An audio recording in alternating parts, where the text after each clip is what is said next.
김형석 교수라고 하는 분이 있는데 이분은 1920년생이고 올해 나이는 104세로 알려지고 있습니다.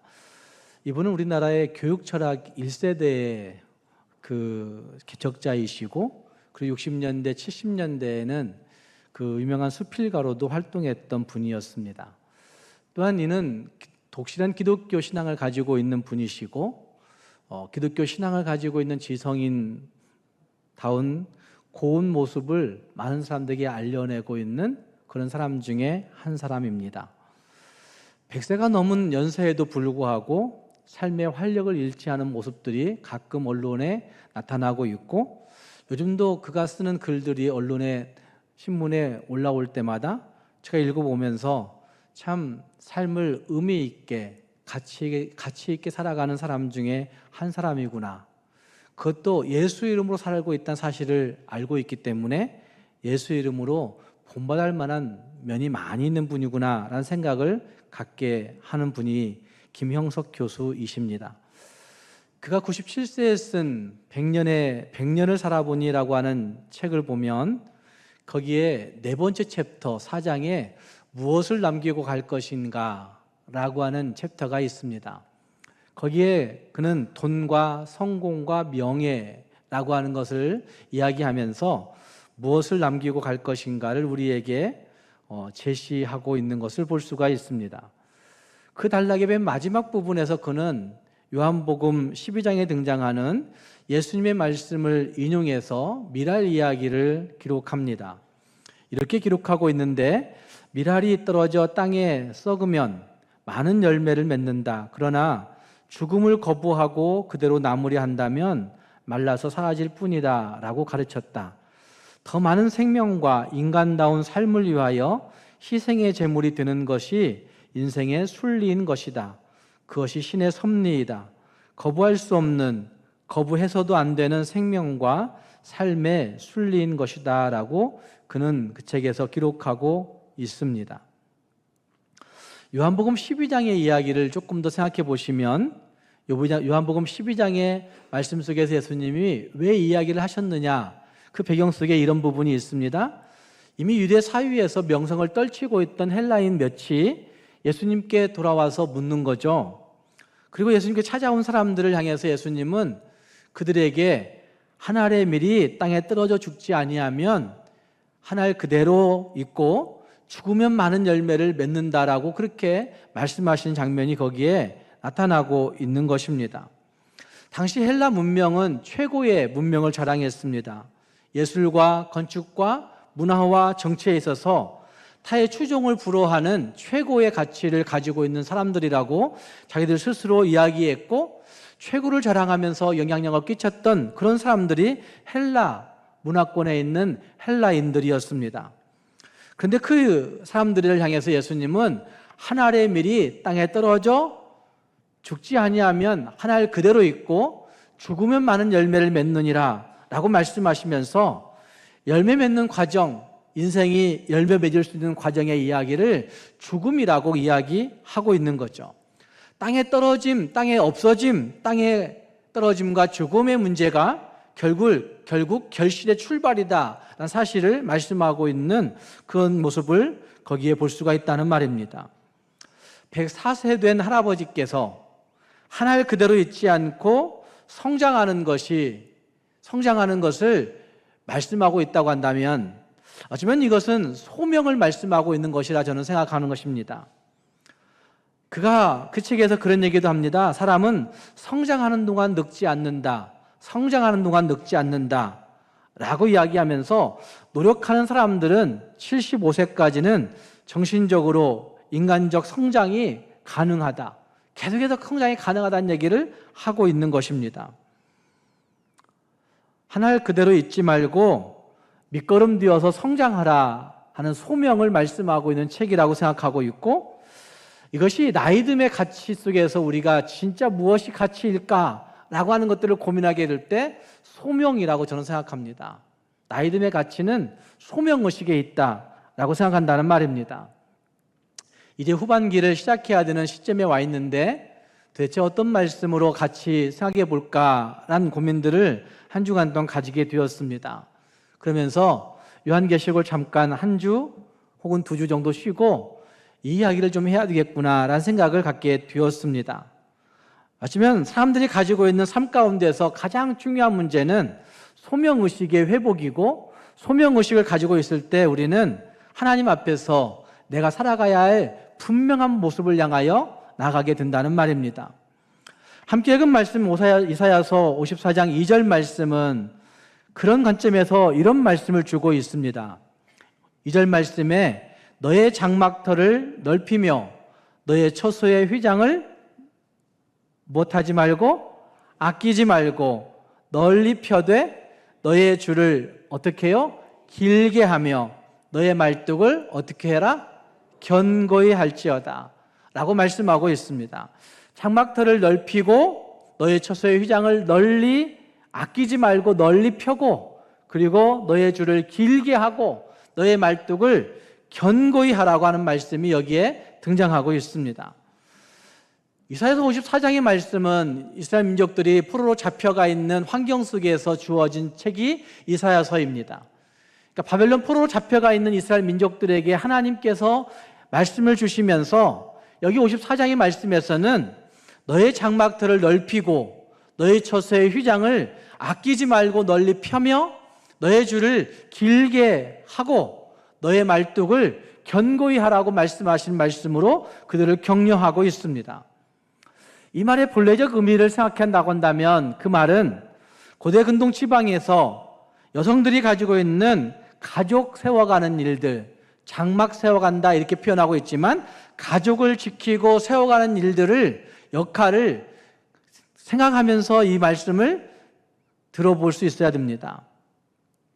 고대 근동 지방에서는 여성들이 가정의 모든 것들을 책임졌다고 이야기합니다. 가정용 장막을 세우는 일도 여성들이, 그것들을 유지하고 지켜간 일들도 여성들이 책임졌다고 이야기합니다. 그래서 이 장막을 넓히라라고 하는 말씀은 1차적으로 여성들에게 주는 말씀이라 이렇게 해석하는 사람들도 있습니다. 자녀를 낳지 못하는 가정 또는 자녀가 적은 가정, 할 것 없이 어쩌면 장막터를 넓히라는 말씀이 1차적으로는 다산의 의미를 가지고 그 지역 안에서 너희의 가족, 너희의 장막을 넓혀서 영향력을 넓혀가라 하는 말씀으로 해석되어진다는 말입니다. 그러나 또 다시 생각해 보시면 이 말씀은 장막터를 넓힘으로 말미암아 축복을 전달하는 축복의 통로가 되어지는 축복의 말씀으로 들려질 수 있는 구절이 이 구절이라 말할 수가 있습니다.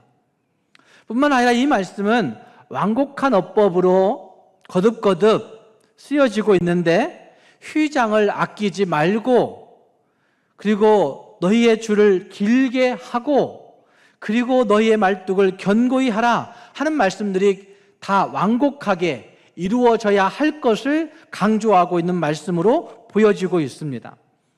반복하고 있는 말씀인데 이 말씀은 믿음으로 분명하게 되어질 일들을 신뢰하고 나아가야 할 것을 교훈하고 있는 말씀이라고 할 수가 있습니다.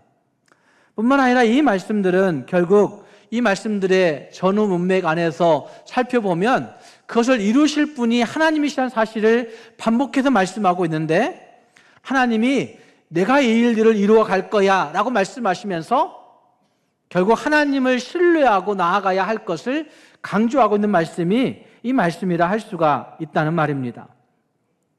이스라엘 민족의 모습은 바벨론 포로로 끝나버릴 민족이 아니라는 말씀입니다.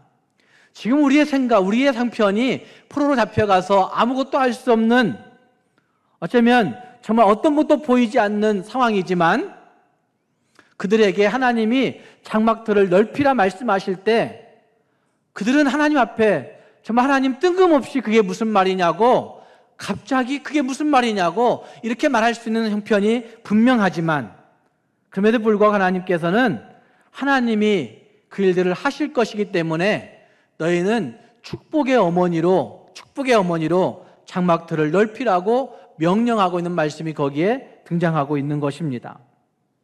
더구나 3절 말씀을 보시면 이런 말씀이 있습니다. 견고히 할지어다. 이는, 그 이유는 왜냐하면, 이런 말씀이죠. 왜냐하면 너희가 좌우로 어떻게 해요? 퍼지며 너의 자손은 열방을 얻으며 황폐한 성읍들을 사람 살 곳이 되게 할 것임이라. 왜냐하면 너에게 이렇게 말하는 이유는 너희가 좌우로 퍼질 것이기 때문에, 너희가 열방을 얻게 될 것이기 때문에, 너희가 지금 황폐하다고 이야기하는 이 땅이 사람 살 곳 되게 할 것이기 때문에 라고 그렇게 말씀하고 있는 말씀이 거기에 등장하고 있습니다. 하나님께서 그 일들을 다 일으키신다고 약속하시는 말씀이 거기에 있다는 말입니다. 사랑하는 여러분, 2024년의 후반기를 이제는 우리가 살아내야 합니다. 더위와 폭염으로 굉장히 큰 어려움들을 겪고 있고 고통 가운데 모두가 허덕이고 있지만, 그러나 분명한 것은 하나님이 우리에게 하시는 말씀, 너희의 장막들을 넓히라, 너희 휘장을 아끼지 말고 널리 펴고 너희의 줄을 길게 하고 너희의 말뚝을 견고히 하라고 말씀하신 말씀을 들을 수 있어야 된다는 말입니다. 정말 아무것도 없지만 안 될 것 같은 생각들이 지배적이지만, 그러나 하나님이 하실 것이기 때문에 우리의 장막들을 넓히고 휘장을 아끼지 말고 널리 펴고, 그리고 하나님의 그 말뚝을 견고히 할 수 있는 그런 모습이 우리에게 있어야 한다는 말입니다. 믿으면 하나님의 영광을 볼 수 있습니다. 믿지 못하면 그 영광을 볼 수 없을 뿐만 아니라 그 영광에 동참할 수 없게 되는 것입니다. 이 말씀은 도대체 무엇을 넓게 하라는 말씀일까? 여러 측면에서 생각해 볼 수 있는 구절이 이 구절이라고 할 수 있을 겁니다. 먼저는 하나님이 보여주시는 것들을 보고 생각하라는 말씀으로 들을 수 있습니다. 이스라엘 민족은 당장 보이는 육체의 생명이 중요했습니다. 먹고 입고 쓰고 살아가는 것도 막막했기 때문에 당장 눈에 보이는 이 의식주의 문제가 그들에게 굉장히 갈급한 상태였을 것이라는 말입니다. 자신들의 생계의 수단을 걱정했을 것입니다. 그런데 하나님은 넓히고 아끼지 말고 그리고 널리 펴고 견고히 하라, 이렇게 말씀하십니다. 지금 너무나 어려운 상황입니다. 그럼에도 불구하고 하나님은 넓히라, 그리고 아끼지 말고 널리 펴라, 길게 하고 너희 말뚝을 견고히 하라, 이렇게 말씀하고 있다는 말입니다. 도대체 이것이 무슨 의미라고 여러분은 생각하십니까? 특히 포로로 잡혀가 있는 그들에게 하나님은 도대체 어떤 뜻으로 이 말씀을 주시는 것이라고 여러분 생각하십니까? 여러 가지를 종합해 볼 때 하나님이 보여주시는 것들을 보라 라고 말씀하시는 것이라 저는 생각합니다. 하나님이 생각하게 하시는 것들을 생각하라, 너희의 좁은 것들을 생각하지 말고 하나님이 생각하시는 것들을 생각하라는 말씀을 하고 있다는 말입니다. 우리는 종종 우리의 어떤 결과물들에 우리의 생각이 갇혀버릴 때가 많습니다. 우리가 열매 맺는 어떤 결과물들을 보면서 진짜 참 힘들게 어렵게 여기까지 왔구나, 그 결실물들로 인하여서 우리의 생각이 갇혀버린다는 말입니다. 그런데 잘 생각해 보시면 우리의 결과물들이 긍정적인 결과물들을 내는 경우들이 많이 없고, 거의 많은 경우 부정적인 결과물들을 내고 그것에 허덕이는 경우들이 많이 있다는 말입니다. 지금 이스라엘 민족이 겪고 있는 어려움들과 같을 것입니다. 포로로 잡혀가 당장 입고 먹고 쓸 것도 어려운데 하나님은 도대체 왜 넓히라고, 아끼지 말라고, 널리 펴라고, 견고히 하라고 이런 말씀을 하실까? 도대체 이해가 되지 않는 말씀으로 받을 수가 있다는 말입니다. 그러나 잘 생각해 보시면 우리가 어떤 결실을 바꾸기 위해서 해야 할 수 있는 것이 있다고 한다면 그 결실물을 바꾸는 것이 중요한 것이 아니라 사실은 그 결실이 있게 되어진 그 마음 맨 처음의 동기, 생각을 바꿔야 되는 것이죠. 행동의 문제가 아니라 그 행동을 하게 만들어버린 그 맨 근본적인 문제의 동기가 더 문제라는 말입니다. 그래서 우리는 이런 얘기를 종종 이야기합니다. 생각을 유발하는 동기를 바꿔라, 이런 말을 성경적 상담에서는 이야기합니다. 너희의 생각을 유발하는 동기. 우리는 마음속에 무엇인가 동기를 가지고 행동합니다. 생각도 합니다. 감정을 갖게 됩니다. 근데 그 동기라고 하는 것도 복잡한 문제인데, 그 동기도 잘 생각해 보시면 내가 태어나서 자라고 느끼고 경험하고 배웠던 그 많은 것들이 응집되어져 우리 마음속에, 우리 생각 속에 동기로 자리 잡아 있습니다. 그리고 그 동기가 작동하여서 생각을 유발하는 거예요. 생각을. 그래서 그 생각들이 자꾸만 부정적이 되는 사람들은 잘 생각해 보시면 내 마음의 동기가, 내 생각의 동기가 부정적인 영향 가운데 많이 있었던 근거가 분명히 있을 거라고 보여지는 것이죠. 그런데 그 동기를 점검하고 동기를 돌이킬 수 있다면 달라질 수가 있는 거죠. 그런데 바로 여기 너의 장막을 넓히라는 말씀은 하나님을 통하여서, 하나님이 보는 것들을 통하여서 너희의 동기를 점검하고 돌이키라는 말씀으로 볼 수가 있다는 말입니다. 동기를 점검하고 나면 그 다음에 우리의 신념을 바꿔야 되는 거예요. 응집된 동기가 있는데 그 동기는 신념화 되어져 있어요. 그리고 그 신념화 되어진 것들이 결국 우리의 감정을 작용합니다. 생각을 유발하는 것이 동기라고 한다면 감정을 작동시키고 유발시키는 것이 신념이라고 그렇게 상담학에서는 얘기할 때가 많습니다. 근데 그 신념도 바뀌어진다는 얘기죠. 안 바꾸려고 애를 쓰니까 안 바꿔지는 거예요. 예수 믿고 바꿔질 수가 있어요. 예수 안에 있으면 바꿔질 수 있어요. 예수님을 통하여 바꿔질 수 있어요. 예수로 말미암아 바꿔질 수 있다는 말씀이죠.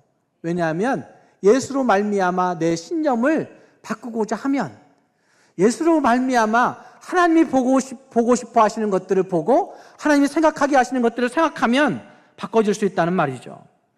그래서 우리가 가진 그 신념을 바꾸면 우리 감정을 자꾸 작동시키는 신념을 바로 잡을 수만 있다고 한다면 우리는 달라지는 인생을 살아갈 수가 있는 거죠. 그리고 우리는 우리의 행동을 유발하는 감정을 바꿀 수가 있는 거예요. 그렇게 될 때 동기를 바꾸고 신념을 바꾸고 그리고 나면 우리는 그 감정이나 그 생각 때문에 반응, 행동이 나타나게 되는 거죠. 결과물들이 있게 되는 거죠. 그 반응들을 바꿔낼 수가 있게 되는 것입니다. 다스릴 수 있게 되는 것입니다. 어떤 상황에 처한다 할지라도 비록 지금 포로에 잡혀가 있는 상황에 처해 있지만 그럼에도 불구하고 하나님이 보여주시는 것들을 보는 것으로 내 생각을, 내 감정을, 내 동기를, 내 신념을 바꿔가게 되어진다고 한다면 결국 어떤 상황에서도 갈등의 열매를 맺지 아니하고 하나님이 기뻐하시는 것들을 봄으로 말미암아 축복과 평강의 열매를 맺히며 살아갈 수 있는 인생들이 되어질 수 있다는 말입니다. 창세기 13장을 보시면 아브라함이라고 한 사람이 하나님의 음성을 따라서 자기의 동네를 떠나게 되었습니다. 그리고 떠나올 때 혼자 떠나라 말씀했지만 그는 자기 조카 롯을 데리고 옵니다. 그런데 조카 롯과 정든 고향에서 떠나왔지만 살 길이 막막해진 환경이 놓여졌습니다. 그것도 자기 조카와 자기 사이에 다툼이 일어나게 되는 일들을 보면서 이제는 같이 살 수 없겠구나라고 생각하게 되었습니다. 그리고 조카 롯에게 양보하고 네가 먼저 떠나. 그러면 그 다음 나는 너 떠난 곳 다른 곳으로 갈게. 이렇게 하는 겁니다. 조카 롯은 눈에 보이는 좋은 곳을 향해서 떠나갔습니다. 눈에 보이는 좋은 곳을 향해서 먼저 그 자리를 옮겼습니다. 그리고 나서 아브라함에게도 막막함이 있었을 것입니다. 그때 하나님께서 창세기 13장 14절과 15절 말씀에서 이런 말씀을 하십니다. 14절 말씀에 너는 눈을 들어 너 있는 곳에서 북쪽과 남쪽 그리고 동쪽과 서쪽을 바라보라. 조카가 떠난 다음에 자기 혼자구나. 이제는 정말 이 세상에 아무도 나와 함께 한 사람도 없고 나 혼자구나라고 생각하고 있는 그 시점에 하나님이 나타나셔서 말씀하시는 거죠. 너는 눈을 들어 너 있는 곳에서 북쪽과 남쪽, 동쪽과 서쪽을 바라보라. 그리고 그 다음 말씀에 그렇게 말씀해요. 15절 말씀에 보이는 땅을 내가 너와 네 자손에게 주리니 영원히 이르리라. 하나님이 보여주시는 그 땅을 네가 보기만 하면 그 땅을 너에게 주겠다고 말씀하신 말씀이 거기에 등장하고 있습니다. 어디로 가야 살 수 있을지, 어떻게 살아야 진짜 잘 사는 것일지, 어떻게 해야 더 잘 살 수 있을지, 어떻게 해야 내가 적어도 우리 옛날 그 동네에 살던 사람들보다 잘 살 수 있을까, 어떻게 해야 내가 조카보다는 더 잘 살 수 있을까, 이런 고민을 하고 있을 텐데 하나님은 내가 보여주는 그 땅으로 너가 보고 행하라고 말씀을 주고 있다는 말입니다.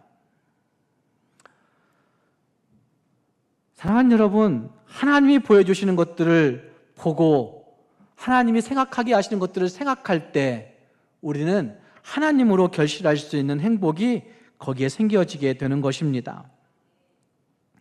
데이비드 호킨스 박사라는 사람은 정신치료 연구에서는 세계적으로 탁월한 사람임에 틀림이 없습니다. 그가 쓴 의식혁명이라는 책을 제가 전에도 한번 소개한 적이 있었는데, 그 의식혁명이라는 책에 보면 인간의 의식 수준을 여러 각도에서 측정하면서 우리의 의식 수준에 레벨이 있다고 이야기합니다. 그래서 그는 우리 의식 수준의 레벨이 낮으면 우리는 그 죄의식 가운데 허덕이고 수치심 가운데 갇히게 되고 슬픔과 무기력과 분노와 욕망으로 어떤 작은 일, 어떤 작은 상황, 어떤 작은 현실 앞에서도 우리는 그런 부정적인 감정으로 표출할 수 있다. 왜 그러냐? 의식 수준의 레벨이 낮기 때문에 라고 그렇게 이야기한다는 말입니다. 그런데 의식 수준이 높은 레벨을 유지한 사람들도 있습니다. 그 의식 수준이 높은 사람들은 어떤 상황, 어떤 환경에 처한다 할지라도 용기 있게, 그리고 포용할 줄 알고 그것들을 균형 잡힌 중용의 모습을 갖출 수 있고, 그리고 기쁨이 있고 자발적인 행복감을 누릴 수 있는 사람들이 의식 수준의 레벨이 높은 사람이라고 데이비드 호킨스 박사는 이야기합니다. 그래서 우리 의식 수준을 높은 레벨로 높여야만이 한다고 그는 강조하고 있는 것입니다. 세상에서도 의식 수준의 레벨을 높이라고 이야기한다고 한다면 하나님의 사람들은 그리스도의 말씀으로 하나님으로 말미암아 우리의 의식 수준을 높여야 되는 것입니다. 세상의 수준에서 높여지는 것이 아니라 하나님으로 말미암아 우리의 의식 수준을 높일 때 진짜 그리스도인들은 어떤 상황, 어떤 환경에 처한다 할지라도 그 속에서 하나님으로 만족할 수 있는, 하나님으로 말미암아 널리 펼 수 있는, 하나님으로 말미암아 견고히 할 수 있는 은혜가 거기에 생겨질 수 있다는 말입니다. 사랑하는 성도 여러분, 우리 모두 그리스도인인데 그리스도인은 이 땅에 살면서도 하늘의 것을 바라보는 자들이 그리스도인들입니다. 적어도 하나님의 뜻을 우리 마음속에 담고 살아가는 자들이 그리스도인이라 할 수 있을 것입니다. 적어도 우리의 생각의 동기와 우리의 생각의 신념과 우리 감정을 지배하는 그 모든 것들을 하나님이 보여주시는 것들로, 하나님이 생각하게 하시는 것들로 바꾸어 살아가게 될 때 우리는 진짜 장막틀을 넓히는 하나님의 사람들이 될 수가 있는 것입니다. 또 한 가지는 은혜를 통한 신령한 그릇들을 준비하라고 말씀하신 말씀이 장막틀을 넓히라 하는 말씀이라 할 수 있습니다.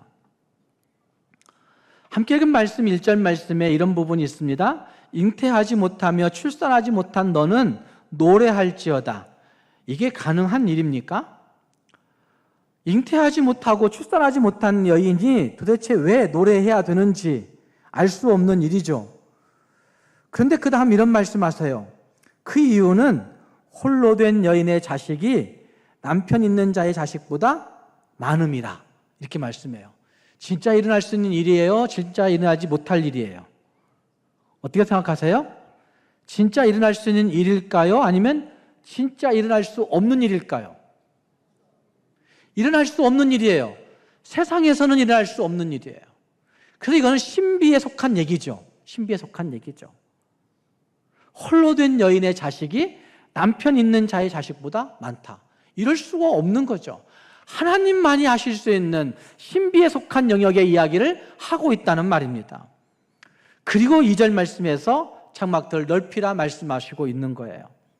그 말씀은 하나님이 주실 신비한 것들을 담을 그릇을 준비하라고 말씀하신 말씀으로 저는 해석합니다. 왜냐하면 열왕기하 4장의 말씀에 보시면 열왕기하 4장의 말씀에 거기에 홀로 된 여인의 이야기가 거기 등장하죠. 아들 둘 두고 있는 홀로 된 여인의 이야기. 그런데 그 여인에게 엘리사 선지자가 이야기합니다. 이제 그 여인은 아들과 함께 음식 만들어 먹고 딱 죽으려고 했던 여인이었어요. 그런데 그 집에 들어갔던 엘리사 선지자가 그것 가지고 나를 대접하라고. 말이 되는 법한 얘기예요. 딱 음식 한 그릇 정도 나올런지 아니면 두 그릇 나올런지 모르지만 음식 먹고 죽으려고 한 그 여인에게 그거 만들어서 내게 먼저 주라고 얘기하는 거예요. 그리고 그 여인에게 다시 얘기해요. 할 수 있는 모든 그릇을 다 모아오라고. 모든 그릇을 다 모아라고. 그리고 그 그릇에 기름을 부으라고. 너희 집에 남아있는 기름이 한 움큼 남아있으면 그 기름을 그 그릇에 부으라고 이야기합니다. 그리고 열왕기하 4장에서는 하나님이 감당할 수 없을 만큼의 놀라운 은총을 그 가정에 넘치도록 가져온 모든 그릇에게 채워주시는 은혜를 주셨음을 증거하고 있습니다. 어쩌면 하나님의 은혜가 부어지면 달라질 수 있음을 증거해주고 있는 말씀이 열왕기하 4장의 말씀이라 할 수 있습니다. 어쩌면 하나님은 험악한 세상 속에 살아가고 있는 우리들에게 하나님의 은혜를 담을 수 있는 그릇을 가지고 있는 사람을 찾고 있는지도 모릅니다. 무가치하고 무력하고 아무것도 할 수 없다고 얘기하고 있는 이 세상 가운데, 그 인생 가운데 하나님의 가치가 부어지면 할 수 있는 사람들을 찾고 있는지도 모릅니다. 어쩌면 하나님의 은혜를 담을 수 있는 그릇을 준비하라고 말씀하고 있는지도 모릅니다. 하나님, 도대체 왜 장막틀을 넓히라고 하시냐고. 하나님, 왜 내 마음의 생각을 바꾸라고 말씀하시느냐고. 하나님, 왜 그 줄을 길게 펴서 말뚝을 견고하게 세우라고 말씀하시느냐고 할 수 있겠지만 하나님의 은혜가 부어지면 그 일들을 다 할 수 있기 때문에 하나님은 오늘도 우리에게 은혜를 담을 수 있는 그릇을 준비하라고 말씀하신다는 말입니다. 사랑하는 여러분, 은혜로 채우실 그릇을 간직할 수 있기를 바랍니다. 하나님의 능력으로 덮여줄 수 있는 그 장막, 우리 집이 될 수 있기를 바랍니다. 하나님의 힘으로 붙드실 그 사람, 오늘 내가 될 수 있기를 바랍니다. 어쩌면 우리 모두가 그 은혜의 그릇을 준비하고 은혜를 담을 수 있는 장막이 되기만 하면 하나님의 놀라우신 그 은혜로 체험하여서 하나님의 은혜를 나타낼 수 있는 주님의 거룩한 백성들이 되어줄 수가 있는 것입니다. 마지막 한 가지는 마음의 장막들을 넓히는 것입니다. 오랜 포로 생활 중에 가장 상처 입은 부분이 있다고 한다면 여러분 무엇이었다고 생각하십니까? 지금 이스라엘 백성들은 포로로 잡혀가 있는 포로 생활 중에 있는 사람들이었습니다. 바벨론 포로로 잡혀가 있는 이스라엘 백성들의 그 삶 속에 가장 상처 입고 가장 어려움이 당한 부분이 있다고 한다면 과연 무엇이었을까? 그래서 넓힐 수 없고, 그래서 어떻게 해볼 수 없고, 그래서 전혀 희망을 가질 수 없는 부분이 있다고 한다면 저는 그것이 마음이라고 생각합니다.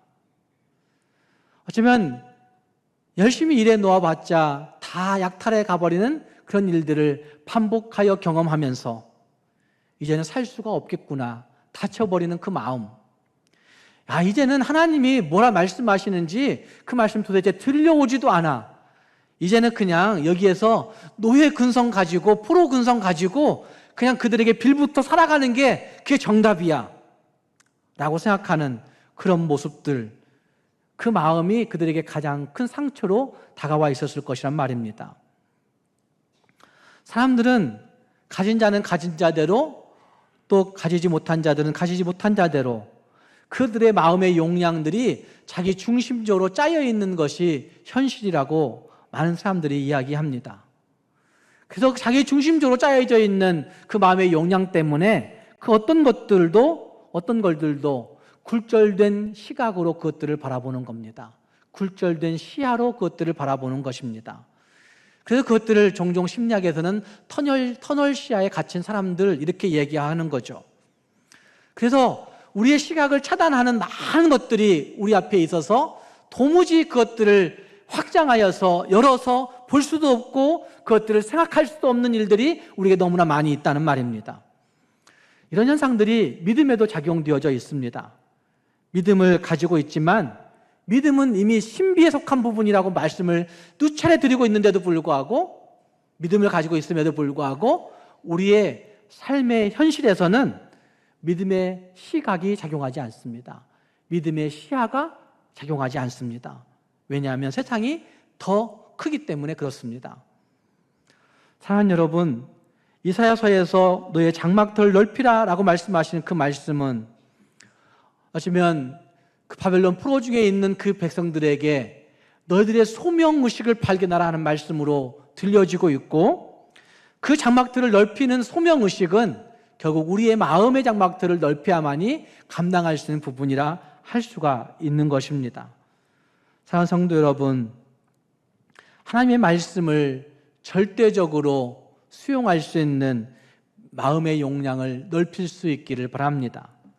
정말 그 말씀을 내 마음속에 온전히 수용하고 그 말씀을 받아들임으로 말미암아 내 마음의 용량이 넓혀질 뿐만 아니라 그 말씀을 통해서 내 생각의 용량이 넓혀지고 그 말씀을 통해서 내 신념의 용량이 바뀌어져서 정말 하나님이 기뻐하시는 그 삶을 살아낼 수 있는 주의 백성들이 되어야 된다는 말입니다. 이제 더위도 이번 주 지나면 지나갈 겁니다. 다시 우리 마음들을 다시 한번 뒤돌아보면서 하나님의 은혜로 가득가득 채워 정말 우리의 장막들을 넓히고 우리의 말뚝을 견고히 세우고 우리의 줄을 길게 늘려줄 수 있는 우리 모두가 될 수 있기를 주님의 이름으로 축복합니다. 기도하겠습니다.